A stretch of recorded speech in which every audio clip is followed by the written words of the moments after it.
SG Consultancy Services. Study MBBS in Russia, Philippines, Uzbekistan.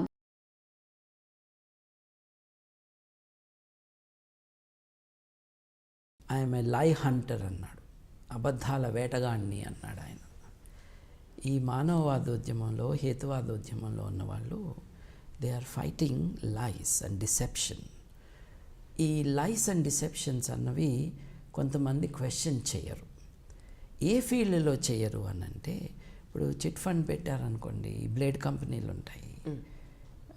ఆ కంపెనీని దాడి చేయడానికి మీడియా వారు కానీ ఆర్డినరీ పీపుల్ కానీ they come forward and they attack it. It is a kind of economic deception that people are immediately responsive to.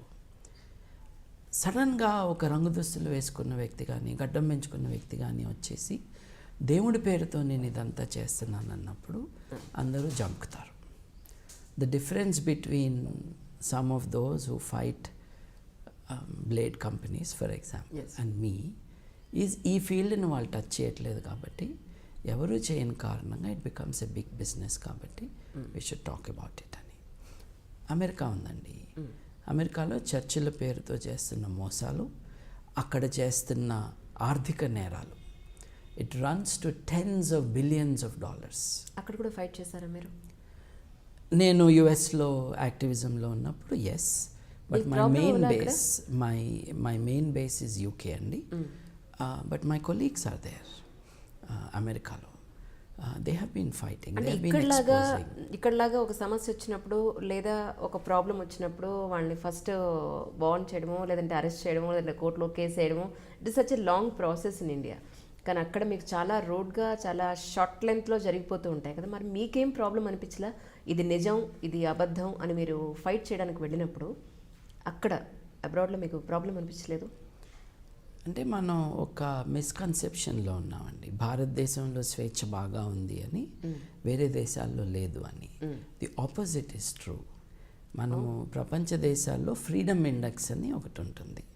అంటే మానవ హక్కులు which are the ones that are available, specially civil liberties, freedom of speech or జర్నలిస్టులకు ఉన్న safety కానీ, laws ఎట్లా ఉన్నాయి, do they restrict you from speaking or not. అట్లా చూసుకుంటే అమెరికాలో freedom of speech is nearly absolute. మనం ఏదైనా అనొచ్చు, ట్రంప్ని అనొచ్చు, ఎవరినైనా అనొచ్చు. చాలా తక్కువ లెవెల్లో రెస్పాన్స్ మనల్ని డ్యామేజ్ చేసినట్టుగా ఉంటుంది. Individuals may respond, but the system will not touch you. యూకేలో కూడా అంటే defamation laws are dangerous in UK. రష్యాలో ఇద్దరు పోట్లాడుకుని యూకేలో కేసు పెట్టుకుంటారు, ఎందుకంటే అక్కడ చట్టం గట్టిగా ఉంటుంది. అది అట్లా ఉంటుంది. ఫ్రాన్స్లో నేను పబ్లిక్ స్పీచ్ ఇస్తూ, it was one of the biggest speeches I have given. Big అంటే in terms of audience, people over there. ఒక 15,000 మంది ఉన్నారు ఆడియన్స్గా. మామూలుగా వెస్టర్న్ కంట్రీస్లో 100 మంది మీ మీటింగ్కి వచ్చారంటే అబ్బా ఎంత గొప్ప మీటింగ్, ఎంత పెద్దది అని అనుకుంటాం. అలాంటిది 15,000 మంది వచ్చారండి. ఇటలీలో ఒకసారి అటువంటి మీటింగ్ అడ్రస్ చేశాను. అక్కడ వెయిట్ గురించి మాట్లాడారు సార్ మీరు? అదేనండి చెప్తున్నాను. దేర్ ఐ అక్యూజ్డ్, నేను ఫారినర్ని, ఫ్రాన్స్లో పబ్లిక్ మీటింగ్లో I accuse the president of France for high treason. High treason అంటే దేశం యొక్క సమగ్రతకి వ్యతిరేకంగా పనిచేస్తున్న వాడివి నువ్వు అని ఆ దేశాధ్యక్షుడిని, ప్లాస్ ద లా రిపబ్లిక్ అంటే ప్యారిస్లో సెంట్రల్ పార్ట్ ఆఫ్ ప్యారిస్, అంత పెద్ద మీటింగ్లో టీవీల వాళ్ళందరి ముందు నేను అన్నాను. నా మీద చర్యను తీసుకోలేదు. అంటే యాజ్ అన్ ఇండియన్ మీరు అక్కడికి వెళ్ళి వాళ్ళ దేశ కాలమాన పరిస్థితుల్ని పాయింట్అవుట్ చేస్తున్నప్పుడు కూడా మీకు ప్రాబ్లం రాలేదా అక్కడ? అవి లార్జ్లీ ఫ్రీ కంట్రీస్ అండి. Okay. And the point was not a personal attack. ఇప్పుడు ఫ్రాన్స్లో సెక్యులర్ వ్యవస్థ ఉంది. అక్కడ లైసితే అంటారు. లైక్ అంటే societies and governments, states should conduct there affairs without religion. అంటే వ్యక్తులకి మతం ఉండకూడదు అన్నది కాదండి పాయింట్. రాజ్యానికి అట్లాగే సమాజంలో సోషల్ మ్యాటర్స్లో మతం అన్నది ఉండకూడదు అని, దాన్ని వీకెండ్ చేయడానికి ప్రయత్నం చేస్తూ ఉన్నాడు ప్రెసిడెంట్ సార్కోజీ గారు. ఆయన అంటే నాకు పర్సనల్గా అసలు మంచి అభిప్రాయం లేదు. But what he has done is a very dangerous thing or what he was attempting to do. So నేను I raise my voice in solidarity with my French colleagues. నేను ఇండియన్గానే వెళ్ళాను, but I'm also a leader of the international humanist movement. అది కెనడాలో జరిగినవి కానీ, ఫ్రాన్స్లో జరిగినవి కానీ, జర్మనీ కానీ, స్లోవాకియా కానీ, పాకిస్తాన్ అవ్వచ్చు, బంగ్లాదేశ్ అవ్వచ్చు, శ్రీలంక అవ్వచ్చు, ఏ దేశం అయితే ఏమైంది, మనం we're talking about the issues there. విదేశీయుడు వచ్చి మన దేశంలో మాట్లాడాడు అన్న స్పృహ మనలాంటి దేశాల్లో ఎక్కువ ఉంటుంది. అక్కడ అలా లేదు. It's a free society there relatively. So అక్కడ చర్చలు చేసే ఆగడాలు కానీ ఇవన్నీ కూడా బయట పెట్టింది నా కొలీగ్సే. They have been very active. ఈ దొంగ పాస్టర్లు వీళ్ళు చేసే మోసాలు, హిడెన్ కెమెరాస్ పెట్టుకుని స్టింగ్ ఆపరేషన్స్ చేసి వాళ్ళని బయట పెట్టడము, this is a regular activity for the skeptic rationalist movement in the western society. అక్కడ ఆ దేశాల్లో డామినెంట్ ఫోర్స్ క్రిస్టియానిటీ కాబట్టి శక్తి తగ్గిపోతూ ఉన్నా కూడా the dominant force is Christianity there. కాబట్టి వాళ్ళ ఫోకస్ అక్కడ it is on the deception. ఇప్పుడు ఈ tens of billions of dollars revenue ఈ ఇండివిజువల్ చర్చెస్కి వస్తూ ఉంటుంది. ఇప్పుడు ప్రెసిడెంట్ ట్రంప్ గారు చేస్తున్న one of the most disastrous things ఏమిటి అని అంటే జాన్సన్ అమెండ్మెంట్ అని ఒకటి ఉన్నది. జాన్సన్ అమెండ్మెంట్ ఏం చెప్తుంది అని అంటే a church or charitable organization, religious charitable organization తన రిసోర్సెస్ని పొలిటికల్ పార్టీ ఫైనాన్సింగ్కి కానీ సపోర్ట్కి కానీ వాడటానికి వీల్లేదు అని చెప్తుంది. Already tax free. అంటే ఎవరికి వాళ్ళు డబ్బులు ఇస్తే ఆ డబ్బులతో ఒక ఎంపైర్ బిల్డ్ అవుతుంది. వీళ్ళందరూ కలిసి ట్రంప్ గారికి డబ్బులు ఇవ్వటానికి చట్టం ఒప్పుకోదు. ఆ చట్టాన్ని మారుస్తున్నారు ట్రంప్ గారు. Which means American politics will be polluted by this immoral earnings of the church. So అటువంటి డేంజర్స్ ఉన్నాయి. అక్కడ ఫైట్ చేసేది, దీన్ని రెసిస్ట్ చేసే వాళ్ళందరూ కూడా they are my colleagues in the international movement. ఎప్పుడైనా రమ్మంటే సపోర్ట్కి మనం కూడా వెళ్తాము. ఫ్రాన్స్లో చేసినట్టుగా. ఆఫ్ కోర్స్ నేను ఇంగ్లాండ్లో బేస్ ఉన్నప్పుడు రైలు ఎక్కితే ఫ్రాన్స్కి వెళ్ళిపోవచ్చు. సో ఫ్రీక్వెంట్గా వెళ్ళి అక్కడ ప్రొటెస్ట్ కానీ అవి చేసేవాళ్ళం. When I'm based here it is not that easy to regularly interview. Sir, అలాగే మధ్యలో ఏదో ఇష్యూలో మీ పాస్పోర్ట్ కూడా తీసేసుకున్నారు ఎయిర్పోర్ట్లో, చాలా ఇబ్బందులు పడ్డారని విన్నాను. Actually as a person passport లాగేసుకుంటే అసలు ఇట్ ఈస్ చాలా పెద్ద ప్రాబ్లం. అది ఎలా ఫేస్ చేశారు? అసలు ఎందులో అటువంటి సిచ్యువేషన్ వచ్చిందండి? ఇది ఆఫ్రికాలో అండి. అక్కడ కూడా వెళ్ళారు? ఎస్, ఆఫ్రికాలో మానవవాద ఉద్యమాన్ని డెవలప్ చేయడానికి నేను 3 దేశాలను ఎంచుకున్నాను. ఎంచుకోవటం అంటే ఏమీ లేదు, పొటెన్షియల్ ఏంటి, చట్టాలు మరీ డ్యామేజింగ్గా లేనివి ఎక్కడున్నాయి, ఆ కాంటెక్స్లో మనం సేఫ్గా ఒక ఉద్యమాన్ని బిల్డ్ చేయాలి. ఇప్పుడు నేను వెళ్ళిపోయి హ్యూమనిజము మన్ను మశానం అని చెప్పేసి తిరిగి వస్తాను అనుకోండి, ఒక 100 మంది అవును నేను చెప్పింది కరెక్ట్ అని ఆర్గనైజేషన్ పెట్టారు అనుకోండి, ఇదే సౌదీ అరేబియా అనుకోండి, నన్ను ప్రాణాలతో బయటకు వదిలితే వాళ్ళని మట్టుకు వదిలి చంపేస్తారు. సో అట్లాంటి దేశాల్లో చేయకూడదు, ఫూలిష్గా చేయకూడదు. సో నా అనాలిసిస్లో relatively safe, they are not good countries for humanism, but relatively safe. అంటే చంపేరు, నేను మానవవాదిని అంటే చంపరు. సో యుగాండాలో మేము ఒక పెద్ద మీటింగ్ ఆర్గనైజ్ చేసాం. As executive director of the organisation I'm responsible for it. So organisation of humanism for Africa, humanist visions for Africa అని. Africa develop కావాలంటే ఏం చేయాలి, యూరోప్ ఎలా డెవలప్ అయిందో మిగతా దేశాలన్నీ కూడా ప్రోగ్రెస్ వైపుకి ఎలా వస్తున్నాయో అలాగే Africa can follow that.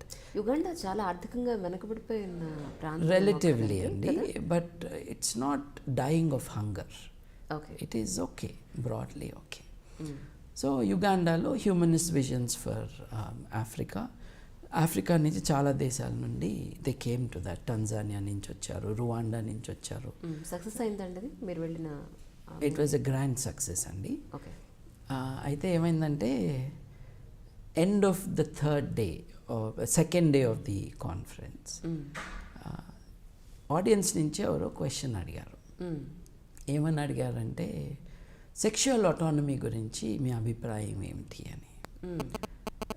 I was not the speaker, I was not even the chairperson, ఆడియన్స్లో ఉన్నాను నేను, ఇంకెవరో కండక్ట్ చేస్తున్నాను.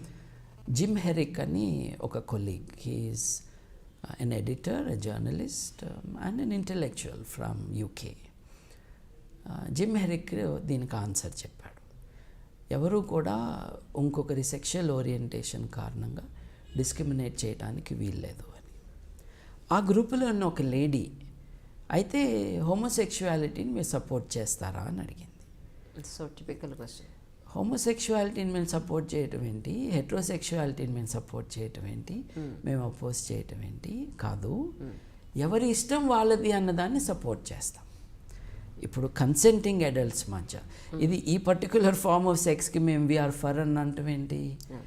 చర్చ్ చెప్తుంది అట్లా, I'm for this form of sex behaviour, I'm against this form of sex behaviour అని. మానవవాదులు ఏం చెప్తారు, స్వేచ్ఛావాదులు ఏం చెప్తారు, మానవ హక్కుల ఉద్యమకారులు కానీ తాత్వికులు ఏం చెప్తారు, మీ ఇష్టం అంటారు. కానీ మీ ఇష్టం అన్న దాంట్లో మంచి చెడు అనేది కూడా మనం ఆలోచించాలి కదా సార్. ఇప్పుడు నా మంచి నా చెడు అన్నది ఎవరిది వారు ఆలోచించుకోవాలి. బయట నుంచి నీ బెడ్రూమ్లో నీ బిహేవియర్ ఇలా ఉండాలి అని చెప్పి ఎవరి మంచి వాళ్ళకి తెలిస్తే అవతల మనిషి గురించి ఆలోచించగలిగే ఇంగిత జ్ఞానం యువతల మనిషికి ఉంటే అసలు ఇన్ని సమస్యలు ఎందుకు వస్తాయి అంటే that is not related to this అండి. Okay. Very simple. Homosexual orientation is a biological orientation. అది మీరు కోరుకున్నందుకు కాదు. ఎవరైనా హెట్రోసెక్షువల్గా పుట్టారు అని అంటే వాళ్ళు కోరుకున్నందుకు కాదు. కరెక్ట్. సిమిలర్లీ హోమోసెక్షువల్గా పుట్టినా కూడా అంతే. అది జబ్బు కాదు, అది జబ్బు కాదు. It's an orientation of sexuality. But this is not a discussion about sexuality, this is a discussion about the choice of people. ఇప్పుడు this is my orientation but I'm not the only one, there are many others అని అనుకున్న వాళ్ళు వాళ్ళ మధ్య వాళ్ళు స్వేచ్ఛగా ఏదైనా చేసుకుంటే బయట వాళ్ళకి ఏంటి అబ్జెక్షన్ అన్నది ద బ్రాడ్ ఐడియా. సో ఈ ఐడియాస్ అన్నీ ఉన్నాయి జిమ్ హెరిక్ గారు ఆన్సర్లో. జిమ్ హెరిక్ గారు we are not supporting one or the other, it is for the freedom of the individuals that we stand అని ఆయన చెప్పారు. అది అయిన తర్వాత ఆ సెషన్ అయిపోయింది, అందరు చప్పట్లు కొట్టారు.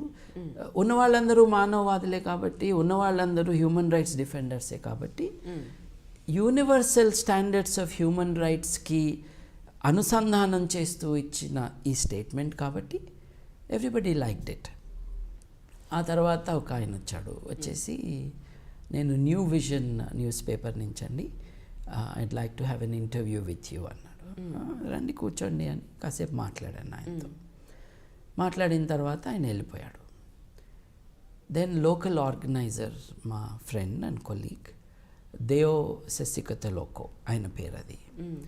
దేయో వచ్చి జర్నలిస్ట్ వచ్చాడంట కదా అన్నాడు. అవునన్నాను. మరి ఫెసిలిటేషన్ మనీ ఏమన్నా ఇచ్చావా అన్నాడు. అంటే ఏంటి అన్నాను. అంటే జనరల్గా ఒక $150 ఇవ్వాలి జర్నలిస్ట్కి అన్నారు. ఎందుకు అన్నాను. అంటే ఇక్కడ జర్నలిస్ట్ ఎక్స్పెక్ట్ దట్ అని అన్నాడు. మీకు వ్యతిరేకం అది యాక్చువల్లీ. నాకు తెలిసినా కూడా నేను ఇచ్చుండేవాడిని కాదబ్బా అన్నాను నేను. సర్లే వెళ్ళిపోయాడు కదా సర్లే అన్నాడు. $150 ఈజ్ ఎ లాట్ అండి. నిజానికి ఎగ్జాక్ట్లీ ఇట్లాంటి ట్రిక్ నాకు ఇండియాలో కూడా ఒక జర్నలిస్ట్ ట్రై చేశాడు, ఒక గ్రూప్ ఆఫ్ జర్నలిస్ట్. నా వ్యాపారాన్ని నేను లాంచ్ చేసినప్పుడు కావాలని నా పేరు హైలైట్ చేయకుండా నా బిజినెస్ పేరే హైలైట్ చేసి ఒక ప్రెస్ రిలీజ్ ఇచ్చాను. కానీ ఎక్కడో నా పేరు చూసి ఒక 10 మంది జర్నలిస్టులు వచ్చారు. దాంట్లో ఇంటర్వ్యూలు అయిపోయినాయి, అంతా అయిపోయినాయి. ఒక 3 మట్టుకు వెళ్ళట్లేదు, రూమ్లోనే ఉంటున్నారు. సరే వాళ్ళ కాఫీలు ఇచ్చాము, సమోసాలు అయిపోయినాయి, ఇంకా వెళ్ళరేంటిలో అని ఒక అనుమానం మనసులో. ఆ 3లో ఒక ఆయన వచ్చి, సార్ వాళ్ళు ఎందుకు వెళ్ళట్లేదో తెలుసా అన్నాడు. అంటే తెలీదు అన్నాను. They are expecting something sir అన్న. అంటే మా అబ్బాయి బర్త్డే పార్టీకి రిటర్న్ గిఫ్ట్స్ అన్నీ ఉంటాయండి, ఇదేం బర్త్డే పార్టీ కాదు కదా, అయినా మాకు అలవాట్లేదండి. అట్లా ఎట్లా సార్ మరి, అట్లా ఎట్లా వచ్చింది అందుకే కదా వాళ్ళు అని. వాళ్ళ తరపు నేను మాట్లాడటమే కాదు, తన తరపును కూడా మాట్లాడుకుంటున్నాడు. ఓ పని చేద్దామండి, మీరు ఇంత కోరారు కదా, మా కోర్సులో చేరండి ఫ్రీ అన్నాను. అది చాలా టైం పడుతుంది కదా అన్నాడు. అవును పడుతుంది, అదైతే నేను మీకు ఫ్రీగా చేస్తాను, నేను మీకైతే ఏమీ ఇవ్వను అని చెప్పాను. తలదించుకుని వెళ్ళిపోయారనమాట. సో ఇదేమి మన దేశంలో కొత్త ఏం కాదు, బట్ అక్కడ $150 అన్నది ఇట్స్ బిగ్ అమౌంట్ అండి. సో ఇవ్వలేదు, అయిపోయింది. అది it's large hotel. Uganda is a beautiful country అండి. దాన్ని చర్చిలు ఇట్స్ ఎ గార్డెన్ అన్నాడు, దేశాన్నే గార్డెన్ అన్నాడు. నిజంగా అట్లా ఉంటుంది, అద్భుతంగా. ఎటు చూసినా మీరు కళ్ళు తెరుచుకుంటే చాలా అందంగా అనిపిస్తుంది నేచర్లో. So it's beautiful. మేమున్న హోటల్ కూడా it is spread at different levels. చిన్న గుట్టలాగా ఉంటుంది, అక్కడ ఒక రూము, లంచ్కి ఇంకొక చోట, అట్లా అనమాట. కానీ ఒకటే కంప్యూటర్. ఇది 2004లో. ఇంకా యుగాండాలో internet was not widely available. So మనకి ఈమెయిల్స్ కావాలి, అప్పుడు సోషల్ మీడియా ఏమీ లేదు, ఈమెయిల్సే. అందరికంటే ముందెళ్తే మనం క్యూలో నుంచోకుండా మనం యాక్సెస్ చేసుకోవచ్చు. కానీ పొద్దున్న 4 లేచి నేను రిసెప్షన్ దగ్గరికి వెళ్ళాను టు గెట్ మై ఈమెయిల్స్. కూర్చొని వర్క్ చేసుకుంటుంటే 4:30కో 5కో చాలా గట్టి బూట్ల శబ్దం వినిపిస్తుంది ఆ వెనక. చూస్తే మిలిటరీ కట్లో ఉన్నారు, నైస్ స్ట్రాంగ్ పీపుల్. యుగాండాలో పోలీసులను చూస్తేనే భయం వేస్తుందండి. Really strong. వాళ్ళు ప్రిజన్కి తీసుకెళ్లే పాపులేషన్ని వ్యానుల్లో మనం గేదెలను ఎట్లా ప్యాక్ చేసి తీసుకెళ్తామో అట్లా ప్యాక్ చేసి తీసుకెళ్ళడం కూడా చూసాం. So I had a sense, ఇది పోలీస్ వాళ్ళే వీళ్ళు అని, వాళ్ళ way of talking. What is this international humanist and ethical union man అన్నాడు అనమాట అక్కడ రిసెప్షనిస్ట్తో. వామ్మో ఇదేదో మనకే ఉంది టార్గెట్ అని చూస్తున్నాను. అంటే వాళ్ళు ఈ రూముల్లో ఉన్నారు, అక్కడ ఉన్నారు అంటే, ఓహో టైం ఫర్ ఏ లాంగ్ వాక్లే మనకి. కానీ కంప్యూటర్ కట్టేసి మా సీనియర్ లీడర్ ఒక ఆయనకి చెప్పి, ఇవాళ మనం కొంచెం అటు ఇటు తిరిగితే మంచిదేలే అని I went away from the hotel. ఆ మాత్రం తెలివి ఉండాలిగా, చూసాము, మన పేరు గట్టిగా చెప్పటం విన్నాము. సో నేను సాయంత్రం దాకా రాలేదు. Then next day Uganda's government own newspaper new విజన్లో సెంటర్ పేజ్ ఎడిటోరియల్ పక్కన హోమోస్ ఇన్వేడ్ యుగాండా అని హెడ్డింగ్తో పెద్ద ఆర్టికల్, కింద కార్టూను. కొన్ని రోజుల్లో Commonwealth heads of government conference జరగబోతుంది. ఈ కాన్ఫరెన్స్ ముందు వచ్చారు కాబట్టి వదిలేస్తున్నాము, ఈ కాన్ఫరెన్స్ అయినాక పెట్టండి మీ సంగతి తెలుస్తామని కార్టూన్లో వార్నింగ్. వామ్మో ఇది చాలా డేంజర్గా ఉంది కదా అని. It's obvious. ఇప్పుడు when the government own newspaper falsely, ఇప్పుడు humanist went Uganda, not homosexuals. It is not a homosexual conference. It is a conference on a vision of freedom for Africa, not only Uganda. That was the plan, that was the idea, that was the agenda. So 3 రోజులు కూడా మేము చర్చించుకుంది ఏంటంటే, ఆర్థికంగా అలాగే తాత్వికంగా మానవ హక్కుల రూపంలో ఆఫ్రికాలో ఏం జరిగితే బాగవుతుంది అని. ఇప్పుడు ఆఫ్రికాని ఓ పక్కన క్రిస్టియన్ దేశానికి మంచిది యాక్చువల్లీ, ఒక విధంగా అన్ని డిస్కషన్కి వస్తాయి కాబట్టి అట్లీస్ట్ మనం మాట్లాడటానికి వెళ్ళాం. ఇప్పుడు ఆఫ్రికాని ఒక గ్రిప్లో పెట్టుకుంటున్నది ఎవరు అని అంటే ఎవాంజలికల్ క్రిస్టియన్స్. వాళ్ళు అదంతా మతం మార్పిడి చేసుకోవడం, మార్పిడి అయిపోయింది. తర్వాత ఇప్పుడు వాళ్ళందరినీ మతి మార్పిడి చేసి, మతిపోయేటట్టు చేసి, వాళ్ళందరితో కూడా ఈ దొంగ వేషాలు వేయించి అన్నీ చేస్తారు. అక్కడ హత్యలు జరుగుతాయి. మన దేశంలో మోసాలే, అక్కడైతే ఏకదం హత్యలే అన్నమాట. Then there is multinationals invading. నేను యుగాండాలో ఒక స్కూల్ పెట్టిద్దాము అని ఐ మేడ్ సమ్ ఎఫర్ట్స్. అయితే ఆ స్కూల్కి ల్యాండ్ కోసం వెతకడానికి మేము వెళ్తూ ఉంటే ఒక గుట్ట చూపించి గుట్ట కొనుక్కుంటావా $10,000 అని అడిగారు నన్ను. అంటే దేశాన్ని అమ్మకానికి పెట్టారు అని అర్థం. ఇదంతా ఎవరు చేస్తున్నారు? ఈ నియో లిబరల్ పాలసీస్ కోసం, గ్లోబలైజ్డ్ క్యాపిటలిజం కోసం, క్రోనీ క్యాపిటలిజం కోసము దేశాన్ని తాకట్టు పెట్టడానికి రెడీ. ఇప్పుడు మనకి గనున వ్యాపారం ఎట్లాగో అటువంటి వ్యాపారమే అక్కడ కూడా జరుగుతూ ఉంది. So that is a situation. So ఈ greedy capitalist invasion of African countries, greedy spiritual invasion of Africa, వీటన్నిటిని తట్టుకుని ఆఫ్రికా ఎలా పైకి రావాలి, that was the main concept. ఇప్పుడు Africa is the world's motherland. అసలు మానవాళి పుట్టిందే అక్కడి నుంచి అని అంటున్నాం. అలాంటిది ఆ తల్లి ఖండాన్ని ఇట్లా వీళ్ళు ఎక్స్ప్లాయిట్ చేయటం అన్నది తప్పు అన్నది పాయింట్. తర్వాత నెక్స్ట్ డే మార్నింగ్ పేపర్లో వచ్చేసింది, అంతా బీభత్సం అయిపోయింది. వీళ్ళంతా వచ్చారు ఈ దేశాన్ని ఏదో చేసేస్తున్నారని. సరే ఇక కామ్ డౌన్ అయిపోయి మనం అంటే మా ఆర్గనైజర్కి కంపాలా పోలీస్ కమిషనర్ బాగా తెలుసంట. ఫోన్ చేసి అట్లా కాదు, ఈయన పేరు ఇది, ఈయన డైరెక్టరు, ఆయన పేరు అది, ఆయన ప్రెసిడెంట్, వీళ్ళ హిస్టరీ ఇది, they are not here to create any nuisance అని వీళ్ళు చెప్పడం.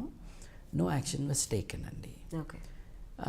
నార్వీజియన్ అంబాసిడర్ గారు ఒక డిన్నర్ అరేంజ్ చేయటము, అక్కడికి వెళ్ళటము, ఇట్లాంటి it was a high level meeting with good connections and good result. దీని తర్వాత నైజీరియా వెళ్ళాలి. నైజీరియాకి నేను I went to Nigeria. Nigeria నుంచి ఇథియోపియాకి వెళ్ళాలి. అంటే ఈ ఆఫ్రికా ఖండానికి ఇటు సైడో దేశం, అటు సైడో దేశం ఇథియోపియా ఉంది. So I finish my meetings in Nigeria. Nigeria అన్న దేశం నేను 3 సార్లు వెళ్ళానండి. గుండె చేతిలో పెట్టుకోవడం అంటారే, అదనమాట ఆ దేశంలో. అంత బిక్కుమంటూ ఉండాలి. అందరి దగ్గర తుపాకు ఉంటుంది, మన దగ్గర తప్పించి ప్రతి ఒక్కరి దగ్గర. ఈ రోడ్డు సేఫ్, పక్కకి వెళ్ళొద్దు అంటాడు అనమాట. ఎందుకు అని అంటే అక్కడ చంపేస్తారంటారు. So it's very dangerous situation. So I went to Nigeria. అక్కడ గవర్నర్ గారు, ఆ స్టేట్ గవర్నర్ గారితో ఒక conference meeting. We had a very good conference there.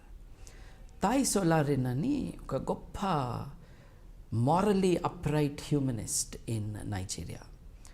ఆయన మేఫ్లవర్ స్కూల్ అని ఒక స్కూల్ పెట్టారు. 4,000 మంది పిల్లలు ఆ స్కూల్లో. It is run along humanist lines. ఆయననే పెట్టాడు ఆ school. Is a great intellectual of Africa, particularly son of Nigeria. ఆయన కరప్షన్ లేకుండా స్వేచ్ఛ కోసం మనం చేయాలి అని ఈ రిలీజియస్ ఫోర్సెస్కి, నైజీరియా ఈజ్ మిలిటరీ డిక్టేటర్షిప్ కదండి, అయినా కూడా దాన్ని తట్టుకుంటూ ఆయన ఇది పెట్టాడనమాట. ఈజ్ నో మోర్, బట్ ఆ స్కూల్ని సపోర్ట్ చేయాలని. సపోర్ట్ చేయటం ఏంటండి, ఆ స్కూల్ నుంచి ఇన్స్పిరేషన్ కోసం వెళ్ళాం మేము. సో ఈ మీటింగ్స్ అన్నీ అనమాట. గవర్నర్ గారితో మీటింగ్ అయిపోయింది. తర్వాత యూ హ్యాడ్ టు గో, నన్ను ఇంటర్వ్యూకి పిలిచారు. సో ఐ విల్ గో అని కార్లో వెళ్తున్నాం అనమాట. నాకు చెప్పారు, పాస్పోర్టు కెమెరా దాచిపెట్టుకో, తీసేసుకుంటారు అన్నారు.